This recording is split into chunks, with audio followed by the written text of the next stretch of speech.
নমস্কার, আমি আর মহু আবারও চলে এসেছি আপনাদের কাছে। আজকে আমাদের হাতে আছে কথামৃত। অবশ্যই আজকে আমরা কথামৃতর 10ম পরিচ্ছেদ যেখানে শেষ করেছিলাম তারপর থেকে পড়ছি। মাস্টারমশাই লিখছেন, রাত হইয়াছে, মাস্টার এইবার বিদায় গ্রহণ করিবেন, কিন্তু যাইতে আর পারিতেছেন না। তাই নরেন্দ্রের নিকট হইতে আসিয়া ঠাকুর শ্রী রামকৃষ্ণকে খুঁজিতে লাগিলেন। তাহার গান শুনিয়া হৃদয় মন মুগ্ধ হইয়াছে। তার বড় সাধ যে তার শ্রীমুখে তিনি গান শুনিতে পান। খুঁজতে খুঁজতে দেখলেন যে মা কালীর মন্দিরের সামনে নাট মন্দিরের মধ্যে ঠাকুর একা একা হেঁটে বেড়াচ্ছেন, আর মার মন্দিরে মায়ের দুপাশে আলো জ্বলছিল। তখন মাস্টারমশাই লিখছেন, তখন বৃহৎ নাট মন্দিরে একটি আলো জ্বলিতেছে, ক্ষীণ আলোক। আলো ও অন্ধকার মিশ্রিত হইলে যেরূপ হয় সেই রূপ নাট মন্দিরে দেখাইতেছিল। মাস্টারমশাই ঠাকুরের গান শুনে একেবারে আত্মহারা হলেন, যেন মন্ত্রমুগ্ধ সর্প। তিনি খুব সংকুচিতভাবে ঠাকুরকে জিজ্ঞাসা করলেন যে আজ আর কি গান হবে? ঠাকুর বললেন, না, আজ আর গান হবে না। একটু চিন্তা করেই কথাটা বললেন। তারপরে কি একটা মনে পড়ল, ওই রকম একটা ভাব করে বললেন, তবে এক কর্ম করো, আমি বলরামের বাড়ি কলিকাতায় যাব, তুমি যেও, সেখানে গান হবে। মাস্টার বললেন, ঠিক আছে। শ্রীরামকৃষ্ণ আবারও জিজ্ঞাসা করছেন, তুমি জানো বলরাম বসু? বলল, আগে না, বলরাম বসু বোসপাড়ায় বাড়ি। মাস্টারমশাই বললেন, ঠিক আছে, আমি জিজ্ঞাসা করে নেব। শ্রীরামকৃষ্ণ বললেন, আচ্ছা, তোমায় একটা কথা জিজ্ঞাসা করি, আমাকে তোমার কি বোধ হয়? মাস্টার চুপ করিয়া আছেন।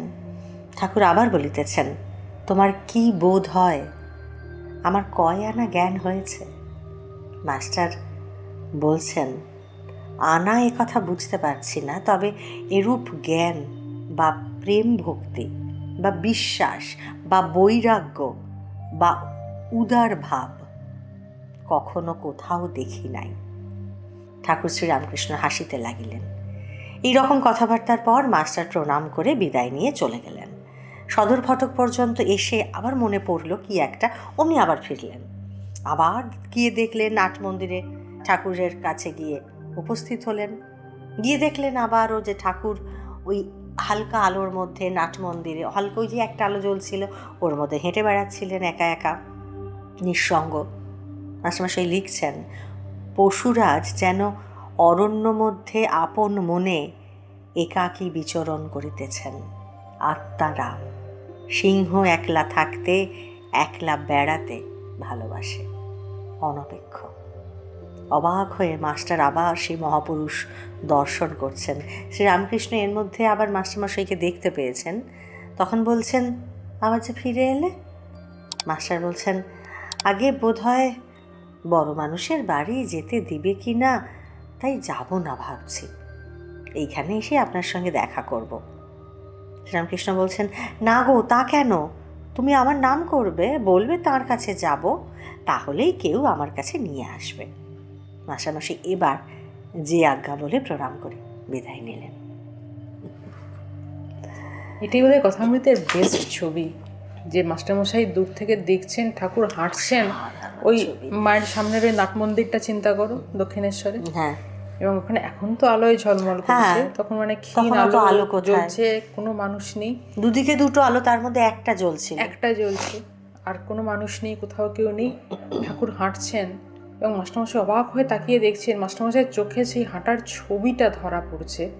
আত্মারাম, সিংহ একলা বিচরণ করতে ভালোবাসে, অনপেক্ষ, ওইভাবে তিনি হেঁটে বেড়াচ্ছেন। তার মানে দেখো, এইসব মানুষ এখানে, মানে বলছি হয়তো যে মানে তিনি যুগাবতার, অবতার বরিষ্ঠ, যদি আমরা ওইভাবে বলি, স্বয়ং ভগবান মানুষ হয়ে নামছেন। মানে বলছি, এখানে আমরা যুক্তি দিয়ে দিয়ে সব পাশে সরিয়ে রাখি, কিছু কিছু ছবির সামনে না হাঁটু গেড়ে বসতে হয়। স্বয়ং ভগবান মানুষ হয়ে নেমেছেন। তিনি যখন পাদচারণা করছেন, একার সঙ্গে নিজে যখন থাকেন, তখন তারা কিভাবে থাকেন? আমরা কৃষ্ণ দেখিনি, পড়েছি কৃষ্ণ নেমেছেন, রাম এসেছেন, রামচন্দ্র, শঙ্কর এসেছেন, বুদ্ধ এসেছেন, চৈতন্য মহাপ্রভু এসেছেন, শ্রীরামকৃষ্ণ এলেন। এরা সবসময় লোক পরিবৃত, কারণ তাদের জন্যই, মানে অজস্র মানুষের জন্যে তাদের আশা। ঠিক, কিন্তু কোনো সময় যখন তারা একা নিজের মধ্যে থাকেন, আমরা বাকিদের ছবিগুলো জানি না, না এখানে মানে কুদোস্টু মাস্টারমশাই, তার জন্য প্রত্যক্ষদর্শী কাউকে তো পাইনি, জানি না, বা তারা এইভাবে প্রত্যেকটা ফ্রেম বাই ফ্রেম ধরেও রাখেননি। ধরো গীতা পাওয়া গেছে, সব পাওয়া গেছে, কিন্তু তাদের একান্ত যাপনগুলো কোথাও উঠে আসেনি। এখানে কুদোস্টু মাস্টারমশাই। একমাত্র আমরা মহাভারত করতে গিয়ে পেয়েছিলাম যে যুধিষ্ঠির যখন দেখছেন যে কৃষ্ণ মানে সব জেতা হয়ে গেছে, সব হয়ে গেছে, যুধিষ্ঠির রাজা হয়েছেন, তারপর সকালবেলা যখন কৃষ্ণ হস্তিনাপুরে আছেন, মানে যুধিষ্ঠিরের কথায় কৃষ্ণ এসে আছেন, তাকে যে বাড়িটি দেওয়া হয়েছে, তাকে যেখানে থাকতে দেওয়া হয়েছে, অর্জুনের সংলগ্ন একটি বাড়ি তাকে দেওয়া হয়েছে, সকালবেলা যুধিষ্ঠির ভোরবেলা যেতেন, সেখানে গিয়ে কৃষ্ণকে প্রণাম করে আসতেন। সেদিনও প্রণাম করতে গেছেন সকালবেলা ভোরবেলা, তো গিয়ে দেখছেন যে কৃষ্ণ ধ্যানে বসে আছেন, এবং সে এত গভীর সেই ধ্যানে বসে আছেন যে কোনো কিছুই তিনি টের পাচ্ছেন না, কোনো কিছুই তাকে স্পর্শ করছে না। ওই একটি একান্ত যাপন যুধিষ্ঠির দেখতে পেয়েছেন কৃষ্ণের। কিন্তু মাস্টারমশাইয়ের এখানে, মাস্টারমশাই ঠাকুরকে যেটা দেখছেন, এই প্রথম ঠাকুরকে নিজের সঙ্গে নিজে দেখলেন। আর একবার প্রথম দিন দেখেছিলেন ওই যখন সন্ধ্যাবেলা দরজাটা খুলে ঘরে ঢুকেছিলেন, চতুর্দিকে ধুনোর ধোঁয়ায় অস্পষ্ট হয়ে আছে, ঠাকুর ভাবস্থ নিজের মনে বসেছিলেন। এইখানে ঠাকুরের হাঁটাটা কিন্তু দক্ষিণেশ্বরে গেলে মায়ের ওইখানে নাট মন্দিরে না, দূর থেকে দাঁড়িয়ে এই ছবিটা চোখে ভাসে যায় যে, এবং সিংহ পশুরা যেভাবে হাঁটেন এবং অনপেক্ষ, যে তাহলে কতটা দৃপ্ত তিনি হাঁটছেন, এবং অবশ্যই ওইখানে আছেন ওই রকম অবস্থায়, তিনি ভাবের ঘরেই আছেন। এই অনপেক্ষ শব্দটা মানে কিছুর অপেক্ষা নেই তার জগতে, কোনো কিছুর জগতে, ইহজগতে পরজগতে যা কিছু হোক না কেন, কিছুর অপেক্ষা নেই যার, কোনো কিছুর পরোয়া যিনি করেন না, কোনো কিছুর পরোয়া যিনি করেন, কোনো কিছুর প্রতি যার দায়ভার নেই, একেবারে নিষ্পৃহ, নিরাসক্ত, নিরালম্ব আমরা যাকে বলি, সেই অবস্থায় হাঁটছেন। ওই এতখানি অবস্থাকে মাস্টারমশাই জাস্ট এই অনপেক্ষ শব্দটায় ধরেছেন। তো এই ছবিটার জন্য মানে তুমি পড়বে, কতক্ষণ এটা পড়বে আমি হাঁ করে তাকিয়ে আছি, কারণ এই ছবিটা সারা 5 খণ্ড কথামৃতের মধ্যে এই ছবিটা বেস্ট। এবং তার সঙ্গে লাস্টে দেখো যেখানে বলছেন ঠাকুর যে তা কেন গো, আমার নাম বলবে তাহলেই যে কেউ আমার কাছে নিয়ে আসবে। বলরাম বাবুর বাড়িতেও ঠাকুরের নাম বলে ঠাকুরের কাছে নিয়ে যাবে, কিন্তু এটা হয়তো আগামীর জন্য একটা বার্তা রেখে গেলেন। আমার নাম বলবে তাহলে যে কেউ আমার নাম করবে, বলবে তার কাছে যাব, তাহলেই কেউ আমার কাছে নিয়ে আসবে। কোনো না কোনো ভাবে রাস্তা খুঁজে পাবে যদি আমরা সত্যি তার নাম করে তার কাছে যেতে চাই। একদম মানে এটা আগামীর জন্য, যুগ যুগান্তের জন্য বার্তা রেখে গেলেন যে আমার নাম করবে তাহলেই নিয়ে আসবে। একদম। তার আগে আবার দেখো মাস্টারমশাইকে ঝালাচ্ছেন যে আমাকে কি বলে মনে হয়। কথামৃতের এটা দেখবে মানে একটা নির্দিষ্ট বোধহয় একটা গ্যাপে ঠাকুর মাস্টারমশাইকে পরীক্ষা করতে যাচিয়ে নিচ্ছেন যে কতটা বুঝতে পারছেন তাকে, কারণ ঠাকুর তো জানেন যে মাস্টারমশাইকে কি কাজ করাবেন তিনি, এবং মাস্টারমশাই যে ভবিষ্যতে এই রামকৃষ্ণের ছবিটা এত মানে কোটি কোটি প্রজন্মের কাছে মাস্টারমশাই ধরে রেখে দিয়ে যাবেন, তাকে তো আগে বুঝতে হবে। মানে একটা নির্দিষ্ট ইন্টারভ্যালে ঠাকুর যাচিয়ে নিচ্ছেন, কি গো কি বুঝছো। এখানে ওই যে কয়েকদিন হয়ে গেছে যা যা দেখার মাস্টারমশাই প্রাথমিক স্তরে দেখেছেন, ঠাকুরের সমাধি দেখেছেন, ঠাকুরের কথা শুনেছেন, ঠাকুরের ভাব শুনেছেন, এবং ঠাকুরের একটা জিনিস খুব ভালো করে জানেন, মাস্টারমশাই কবিত্ব প্রিয়, মাস্টারমশাই সাহিত্যের ছাত্র, গান ভালোবাসেন, যে কারণে মাস্টারমশাই একটা শিল্পী মন আছে, সংবেদনশীল মন আছে, এবং সাহিত্যের ছাত্র মানে এমনি গভীরতা তার সহজাত। তাহলে বাকিরা যেটা ধরতে পারবেন মাস্টারমশাই হয়তো তার চেয়ে আরো বেশি ধরতে পারবেন।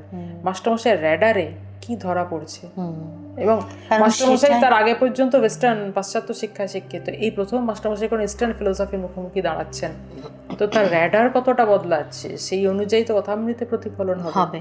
তিনি তো ছবিটা দেখাবেন, মানে তিনি তো এই মাঝখানের কাজটা, আমরা মাস্টারমশাইকে দিয়ে কিন্তু ওই দিকটা দেখছি একদম। তো মাঝখানের কাজটা যত স্বচ্ছ হবে আমরা তত ছবিটা ক্লিয়ার পাবো, যে কারণে আগে ওই কাছে কতটা ছবি পড়ে, ছবি ফোটে, সেইটা ঠাকুর একটা নির্দিষ্ট ইন্টারভ্যালে যাচাচ্ছেন। ওই লেন্সটা পরিষ্কার না হলে আমরা দেখতে আমরা দেখো মানে আমরা কিন্তু সত্যি ঠাকুরকে দেখি মাস্টারমশাইয়ের মধ্যে চোখ দিয়ে। দিয়ে, একদম একদম। মাস্টারমশাই মাঝখানে দাঁড়িয়ে আছেন কিন্তু কোথাও নেই, মানে তার কথামৃতে কোথাও মাস্টারমশাই নেই, না, কিন্তু তিনি ওই আতশকাষ্টি হয়ে দাঁড়িয়ে আছেন।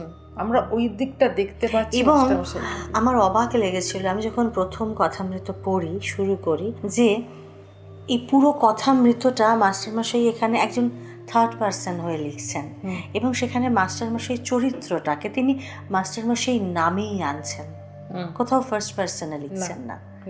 আমরা যদি তুমি স্টোরি টেলিংয়ে আমাদের যদি কন্টেন্টের দিক থেকে দেখো, এখানে তিনি নিজে নৈর্ব্যক্তিক হয়ে, আলাদা হয়ে, নিরপেক্ষ না, ঠিক নিরপেক্ষ তো নয়, নৈর্ব্যক্তিক হয়ে নিজের ক্যারেক্টারটাকে একটা থার্ড ক্যারেক্টার বানিয়ে, একটা সেকেন্ড ক্যারেক্টার বা যাই হোক একটা অন্য একটা চরিত্র বানিয়ে নিজে কথক হিসেবে পুরোটাই একদম থার্ড পার্সনে রয়েছেন। এবং যার ফলে হয়েছে সুবিধে মহুয়া, আমরাও তুমি যেটা বললে যে মাস্টারমশাইয়ের চোখ দিয়ে আমরা দেখছি মাস্টারমশাইয়ের কাজ, মাস্টারমশাই যেন আছেন অথচ নেই, তিনি একটা কাচের মতো দাঁড়িয়ে আছেন, সেই কাচের ওপারে ঠাকুর রয়েছেন, এপারে আমরা রয়েছি। তো মাস্টারমশাই যদি কাজ হতে পেরেছেন, কারণ মাস্টারমশাই নিজেকে কখনো আমি বলে উল্লেখ করেননি, একদম ফার্স্ট পার্সনটা কোথাও আনেননি, উনি মাস্টারমশাই একটা চরিত্র হিসেবে। আবার দেখবে শুধু মাস্টারও নন, মানে যখন ঠাকুরকে প্রশ্ন করছে অনেক জায়গাতে আছে যেটা পরের দিকে, সেটা সব জায়গায় তিনি মাস্টারও লেখেননি, কোথাও কোথাও আছে একজন ভক্ত এটা বোধহয় লোকেশ্বরানন্দজির কথায় কিংবা এইরকম কোনো মহারাজের কথা একটা দেখেছিলাম, যে প্রশ্নগুলো সবচেয়ে ইম্পর্টেন্ট সেই জায়গাতে তিনি লিখেছেন মণি, আর বাকিগুলোতে একজন ভক্ত। একমাত্র মণি বোধহয় গোটা 5 খণ্ড কথামৃতের মধ্যে 3বার বা 4বার আছে প্রশ্নের ক্ষেত্রে। আসলে আমি এই কারণে এই কথাটা, এই প্রসঙ্গটা আনলাম আরও, যে লিখতে গেলেও যে কতটা লীন হয়ে লেখা যায়, কতটা মিশে গিয়ে নিজের অহংটা বর্জন করে লেখা যায়, কথামৃতর লেখক সেইটা প্রমাণ করে দিয়েছেন। এবং এই লেখার ব্যাকগ্রাউন্ডে আমরা যদি লেখার কারণটা দেখি, লেখারও তো একটা হিস্ট্রি আছে, একটা ঐতিহাসিক ঘটনা আছে, এবং সেই লেখার ঐতিহাসিক ঘটনাটাকে তাহলে আমরা বুঝতে পারবো যে ওয়াই মাস্টারমশাই, কেন তাকেই চুজ করা হলো, এক একজনকে তাকে একটা দায়িত্ব দিয়ে গেছেন তিনি, এবং কেন তিনি, এবং সেই জন্যই বোধহয় ওই আধারকে বারবার পরীক্ষা করে নিচ্ছেন বলেই যে আমার তোমার কি বোধ হয়, আমার কয় আনা জ্ঞান হয়েছে। এবং এই কদিনের দর্শনের পরে দেখো মাস্টারমশাই বলছেন উদারতা, প্রেম, যে আনায় কথা বুঝতে পারছি না, যে আনা বুঝতে পারছি না বাবা, কিন্তু এই জিনিসগুলো আমি আর কোথাও পাইনি। এবং মাস্টারমশাই যে কটা জিনিসের কথা বললেন, যে কটা বৈশিষ্ট্যের কথা বললেন, সবকটাই কিন্তু প্রাচ্যের। আর মানুষটা কিন্তু ওয়েস্টার্ন শিক্ষায় শিক্ষিত। তো তিনি প্রাচ্যের এতগুলো জিনিসের কথা বলছেন এবং বলছেন আর কোথাও দেখিনি। তার মানে তার কতটা বোধ ভেতরে তৈরি হচ্ছে জাস্ট এই কদিনে। আর একটা জিনিস তাহলে এই যে মাস্টারমশাই নিজেকে হারিয়ে ফেলেছেন, মানে নিজেকে মিশিয়ে দিয়ে বিলিয়ে দিয়ে লিখছেন, যার কথা লিখছেন তিনি তো আমি উচ্চারণটাই করতে পারতেন না, তিনি তো এই দেহটা এই বলেন।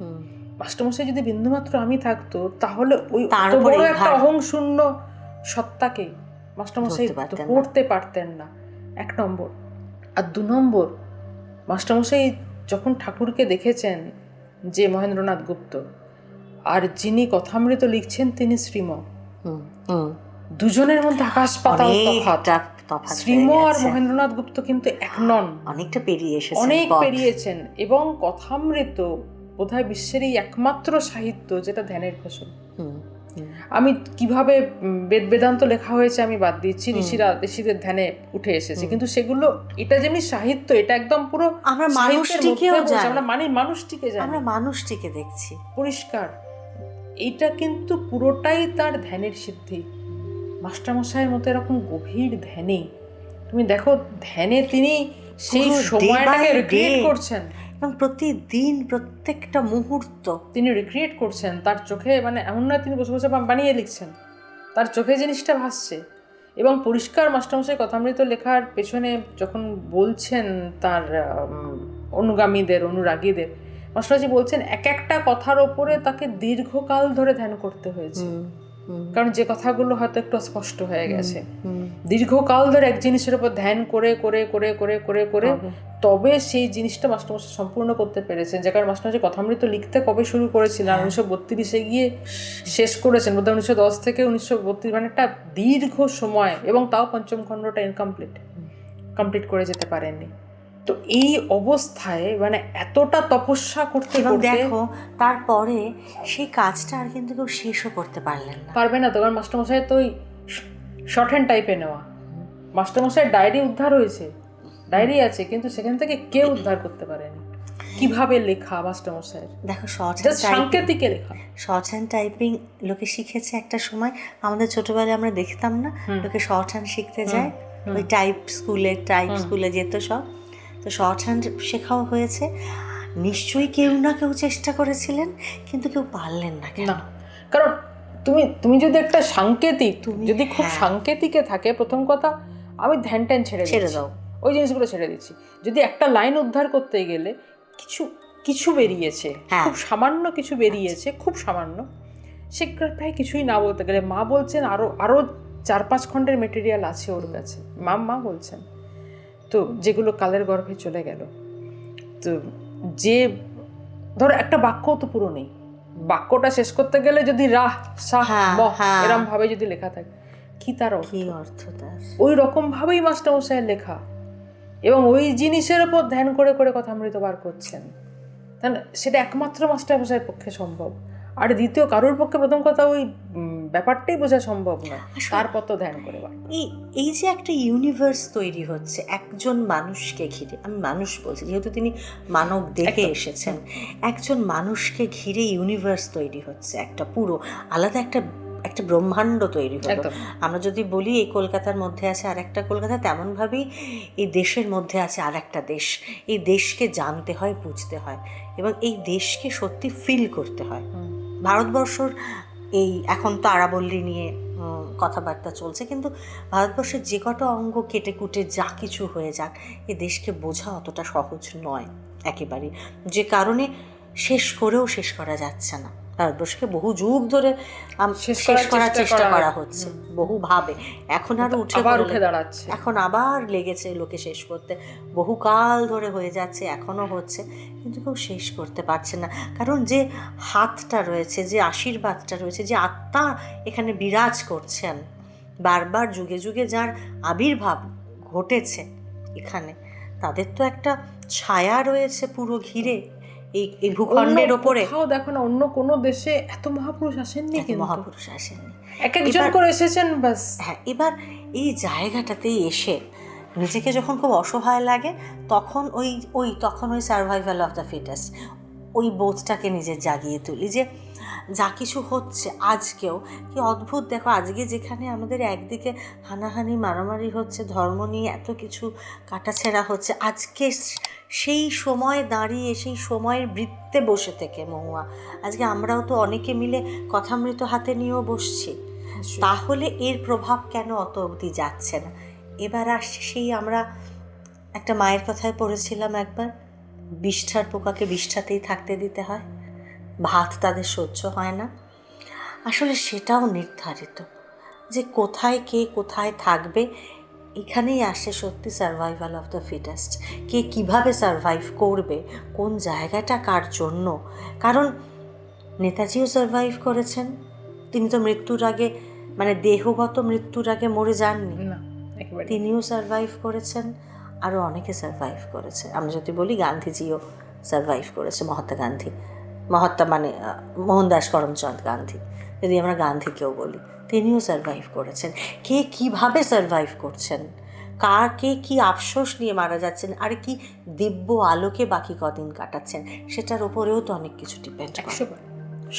সবার জীবন তুমি ধরো না, মানে আমরা যেহেতু কথামৃতে আছি বলে, তুমি ধরো একজন বিরাট পয়সাওয়ালা মানুষ, মানে ওই আম্বানি এরকম টাইপের, সেই মানুষটার পাশে যদি সত্যিকারের একজন ব্রহ্মতেজ সন্ন্যাসী দাঁড়িয়ে আছেন, তুমি দুজনের মুখের অবস্থা দেখো। তুমি আমাদের এখনকার সর্বপ্রিয়ানন্দজিকেই ধরো না, মানে ভাবো না, তুমি মুখের অবস্থা দেখো, যে ওই কান্তি, ওই দীপ্তি, ওই ভেতরের মানে ভেতর থেকে কিছু একটা গ্লো করছে, একটা লাইট যে বেরিয়ে আসছে। কিভাবে সম্ভব? উনি কি সকাল থেকে রাত পর্যন্ত ফেসিয়াল মানে পার্লারে গিয়ে বসে থাকেন, তার একজন মুখ ঘষছে, একজন পা ঘষছে? তা কি হয়? একটা রাজাকে মহারাজ বলা হয়, এটা ভারতবর্ষেই সম্ভব, একটা সন্ন্যাসীকে মহারাজ বলা হয়। একদম মানে রাজার ঐশ্বর্যের শেষ নেই, আর সন্ন্যাসী কপর্দক শূন্য, দুজনকে একই নামে ডাকা হয় একমাত্র এই এবং ভারতভূমিতে। এই রাজমাথা বারবার সন্ন্যাসীর পায়ে লুটোয়। শঙ্করাচার্য পড়েছো, তথাগত পড়েছো, বিবেকানন্দ পড়েছো, দেখছো রাজমাথা বারবার মুকুট শুদ্ধ সন্ন্যাসীর পায়ে লুটোচ্ছে। নজরুল বলছেন এইখানে আসে লুটাইয়া পরে সব রাজমুকুট। সেটা তো কোন জায়গায় বলছেন যে ভারত মাতার এই পদধূলিতে পরিষ্কার। মানে এর সত্যি তাই। মানে আমরা বোধহয় এই জায়গাটাতে এসেই বারবার ওই জন্য, যে যাদের যে জাতির কাছে কথামৃত আছে, যে জাতির কাছে মায়ের আদর্শ আছে, বিবেকানন্দ আছে, সেই একটা জাতি কি সত্যি সত্যি তাদেরকে এত এত পাক ঘাঁটা মানায় বলুন তো? জানি না, মানে মাঝে মধ্যে ভীষণ আফসোস হয়। তখন মনে হয় ঠিক আছে, আমরা তো কিছু চেঞ্জ করতে পারবো না, আমরা আমাদের নিজেদের জীবনটুকু বাবা আগে বুঝি। কারণ দিনের শেষে তো সত্যি আমরা প্রত্যেকেই একা যাব, একা বাঁচব। আমরা না হব রাজামন্ত্রী সাঞ্চি, না হব অন্য কিছু নিয়ে যুদ্ধ করতে। আমরা যখন যাব আমরা একা একাই যাব, আর একদম প্রত্যেকে, যত মন্ত্রী সাঞ্চি আছেন আমি সমানভাবে, আমরা সকলেই একসঙ্গে একইভাবে যাব। প্রত্যেকের যাওয়া তার তার জায়গায়। আমরা কেন এত মাথা ব্যথা করতে যাব? কিন্তু ওই কোথাও কোথাও তো খারাপ লাগাটা জাগে, তখন আর কিছু উপায় থাকে না, তখন মুখ বুজে থাকা ছাড়া আর দেখে যাওয়া ছাড়া। কারণ কৃষ্ণকেও দেখতে হয়েছিল তার বংশ ধ্বংস হওয়া, তো আমরা আর কতটুকু? আমরা তো কৃষ্ণ নিজের হাতে বংশ ধ্বংস করে গেলেন, রামচন্দ্রও নিজের হাতে কিন্তু বংশ ধ্বংস করেই যাচ্ছেন, ধ্বংস করে যাচ্ছেন। লক্ষণের মৃত্যু, এই মৃত্যু, মানে সবকিছুর কারণ হয়ে কিন্তু একটা লোক দাঁড়িয়ে আছে, বংশ কিন্তু ধ্বংস করতে করতে যাচ্ছে। হ্যাঁ, আসলে নিভিয়ে দিয়ে যাচ্ছে। সমস্ত সৃষ্টিরই যে শেষ আছে, নইলে মায়ার সংসার চলবে কি করে? যদি আমরা বৃহৎ অর্থে দেখি তাহলে হয়তো এটাই ঠিক আছে, কিন্তু বোধহয় এতটা ঠিক না হলেও ভালো হতো। একটু কোথাও অন্যরকম হলে আমাদের বেঁচে থাকাটা আর একটু ভালো হতো। তবে যেটুকু আমাদের হাতে নেই, আমাদের হাতে নাই এই ভুবনের ভার, তো আমাদের হাতে আমাদের নিজস্ব জগতের ভার আছে। চলুন আমরা সেইটুকুকে সুন্দর করার চেষ্টা করি, সেইখানে আলো জ্বালিয়ে থাকার চেষ্টা করি, কারণ আমাদের হাতে রয়েছে কথামৃত, আমাদের হাতে রয়েছে মায়ের কথা। আজ এই পর্যন্ত, আবারও ফিরে আসবো আমি আর মহুয়া আগামী সপ্তাহে, আগামী মঙ্গলবার, মায়ের কথা বা কথামৃত হাতে নিয়ে, আর সঙ্গে অবশ্যই আপনাদের কাছে। আজ এই পর্যন্তই, সঙ্গে থাকুন আর শুনতে থাকুন pastel entertainment presents pastel spiritual, আপনার আমার সকলের ভালো থাকার ঠিকানা।